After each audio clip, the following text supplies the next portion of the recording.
Mission Impossible has pulled in over $4 billion across 8 films, but here's the surprising part. The latest installment might prove that even Tom Cruise's death-defying stunts can't save a bloated storyline. That's quite a statement about a franchise that's been thrilling audiences for nearly 30 years. What makes this one different? Well, imagine having all the ingredients for an amazing meal, but somehow the flavors just don't come together. Dead Reckoning. Part 2 has crews flying biplanes over South Africa and diving to the depths of the Bering Sea, but the pacing feels off. The underwater sequence, for instance, goes on so long you might think you're actually stuck in that submarine with him. So the spectacle is there, but the substance is lacking?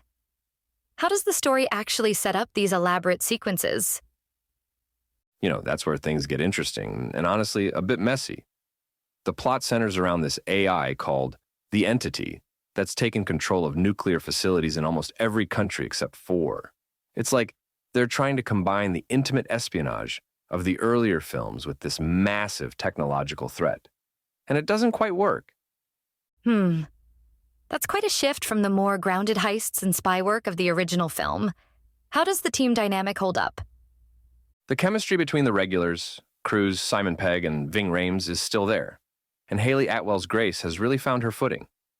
There's this clever early scene where she and Hunt get trapped by the villain Martinelli, and their escape shows that old Mission Impossible ingenuity.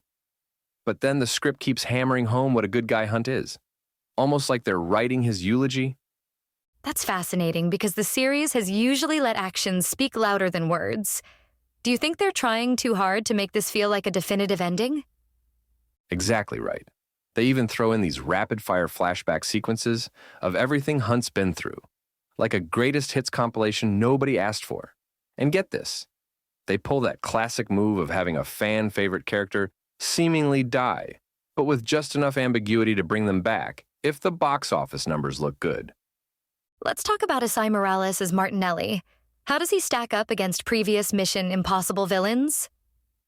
Well, here's the thing. While Morales is certainly capable, he never reaches the memorable heights of Philip Seymour Hoffman's Owen Davian or Sean Harris's Solomon Lane. The conflict feels mechanical rather than personal, even during that spectacular biplane sequence. It's like they were so focused on the stunts that they forgot to give us a reason to care about the outcome. That must be disappointing for longtime fans who've come to expect complex antagonists from the series. You know what's really interesting?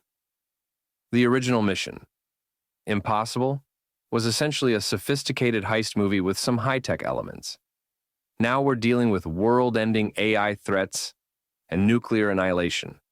The stunts have gotten bigger, and they are impressive, but something of that original spirit has been lost. So, what's the final verdict? Worth seeing in theaters? Here's my take. If you're a fan of practical stunts and action sequences, it's worth the ticket price. Watching a 61-year-old Tom Cruise actually pilot those biplanes is genuinely impressive. But go in knowing that while the spectacle is there, the story and pacing needed more work in the editing room. It's like they forgot that sometimes the most thrilling moments come from the smaller, more personal stakes. That's quite a journey for a franchise that started with a simple CIA break-in back in 1996. And that's really the bittersweet part of all this. Even if this isn't truly the final mission, and let's be honest, Hollywood rarely means it when they say final.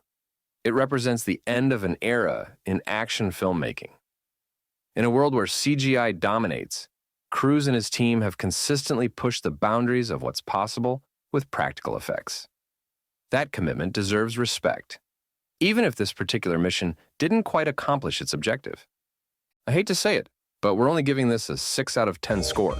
You've been listening to Movies First. Available at Apple Podcasts, Spotify, iHeartRadio, or your favourite podcast player. You can also stream on demand at Bytes.com. This has been another quality podcast production from Bytes.com.